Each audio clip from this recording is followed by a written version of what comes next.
magaalaa Adaamaatti bulchiinsi aanaa Irreechaa sirna beekamtii manneen hojii kennuun qooda fudhattoota milkaa'ina hojiif gahee bahatan galateeffate. Aanichatti manneen hojii keessatti raawwiin hojii mootummaa fi paartii sadarkaatti raawwatame giddu galeessa taasifachuun sirni beekamtii fi galateeffannaa kun gaggeeffamuun saganticharraa hubatameeti jira. Bulchaan bulchiinsa aanaa Irreechaa obbo Lammii Jiruu haasaa taasisaniin waggaa dabarsanii fi karoora xiiqii aanichatti qabataniin hawaasni gurmuu fi cimina isaatiin hojii nageenyaa misoomaa fi paartii milkeessaniin sadarkaa kanarra gahuu himan. Kun kan dhufe keessattuu hojii mootummaa faana hawaasni keenya karoora irraa jalqabee haga raawwisaa haga xumura raawwitti illee waliin ta'uudhaan baroota 2018 kana keessatti hojiiwwan babal'aa hojjetaman guddaadha jechuudha. Keessattuu uummanni misooma aanichaa saffisiisuudhaaf hirmaannaan inni godhaa ture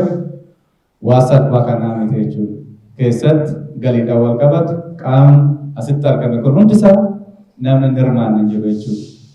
Galii keenya kan barree gaddaatiin gaafa wal bira qabnee ilaallu dachaa lamaan dabalee jechuudha. Itti dabaluun hojii filannoo biyyaalessaa keessattis hawaasni keenya keessaa alaa wal dubbisaa deemuun gahee leencaa taphate jechuun kan ragaa bahan obbo Lammiin aanichatti hojii gama hundaan hojjetameen gara sadarkaa fuulduraatti fiduudhaan galma gammachuu guyyaa kana gahuu himaniiru. Keessattuu naannoo miliyoona 400 fi 50 guuruu jechuun salphaa kanaa miti jechuudha.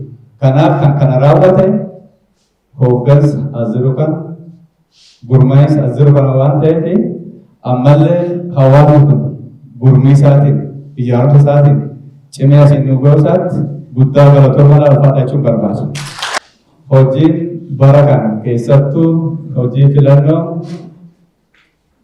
akka nama deessutti ciniintuu nu qabdee uummanni kun alaaf keessa wal dubbisuudhaan hojii paartii haga dhumaatti obsa fixachiise diinni gamanaaf gamas lallabaa ture wal dubbisaa ture wal ijaaraa ture isa san oduu tokkichisaa mataa gad hin qabatin oduu gurratti hin kennin karaa guutuu ta'eetiin karaa wal ijaarumsa keenyatiin filannichi karaa nagaatiin karaa milkii qabuutiin xumuramuu isaatiif gahee leencaa kan taphate hawaasa kana waan ta'eef guddaa galatoomaa si jechuun barbaada.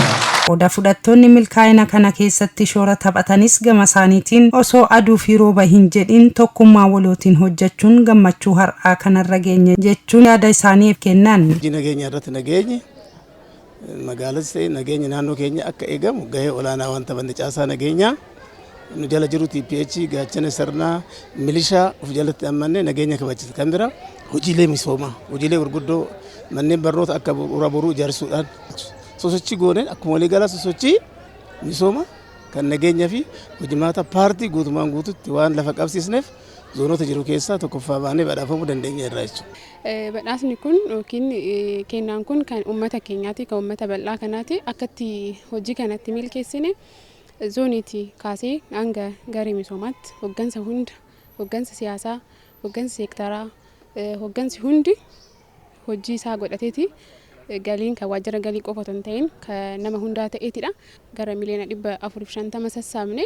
Irraa badhaafamuu sadarkaa sagantaa beekamtii ragaatti nu kennametti qorra rooba donjeen jaalli poolisii hawaasaa qorra rooba donjeen adii osoo hin jenne filannoo bara kanaas haala gaariidhaan odoo wanta tokko hin uumamin qorra donjeen rooba hin jenne iddoo caasaan nageenyaa iddoo nageenyi itti shakkamaa ta'etti nageenya hin mirkaneessine aanaan Irreechaa akka tokkoffaa baay'ataniin badhaafamu akka magaalaatti akka sadarkaa badhaasaatti argatamu gahee keenya waan ta'eef ittiin boonna.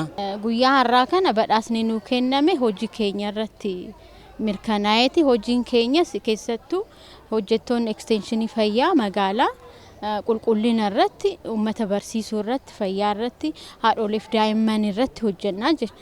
Irra caalatti bara kana taasisuudhaan uummata harka qalleeyyis warra qabeenya qabanis hirmaachisuudhaan akka harka qalleeyyiidhaaf inshuraansii fayyaa bitan taasisuudhaan inshuraansii fayyaa akka magaalaatti sadarkaa olaanaadhaan xumuruu keenyaaf beekamtiin kun ni kenname jechuudha.